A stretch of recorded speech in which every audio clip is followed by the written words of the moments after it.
देश के कानून में ये स्पष्ट प्रावधान है कि कोई भी आम नागरिक बिना किसी भेदभाव के सुप्रीम कोर्ट या किसी भी अदालत में अपना पक्ष आसानी से रख सकता है बिना किसी हिचकिचाहट के। न्याय केवल वकीलों तक ही सीमित नहीं है, बल्कि ये हर नागरिक का अधिकार है। हाल ही में जब पश्चिम बंगाल की मुख्यमंत्री CM Mamata Banerjee supreme court में राज्य का पक्ष रखने पहुंची, तब उन्होंने वकीलों की पारंपरिक पोशाक यानी रोब, जिसे कानूनी भाषा में रोब कहते हैं, उन्होंने वो नहीं पहना था। उस दिन अदालत ने इस पर कोई टिप्पणी नहीं की, लेकिन अब इस मुद्दे को लेकर एक नया नैरेटिव तैयार किया जा रहा है, एक नया नैरेटिव दिखाई पड़ रहा है।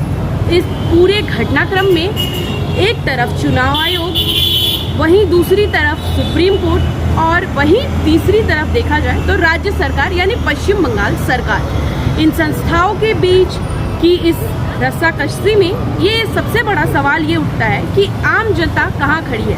क्या ये आम जनता के लिए एक नई मुसीबत की दस्तक है? एसआईआर को लेकर बहस जारी है।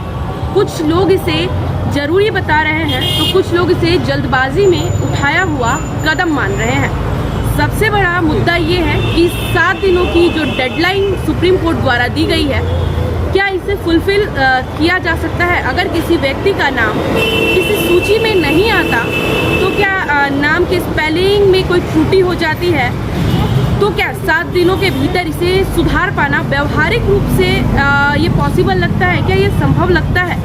कानून का मूल सिद्धांत कहता है 100 गुनहगार छूट जाए, लेकिन एक निर्दोष को कभी भी सजा नहीं मिलनी चाहिए। तो क्या इस प्रक्रिया में ये सिद्धांत लागू हो पाएगा? क्या ये कायम रह पाएगा?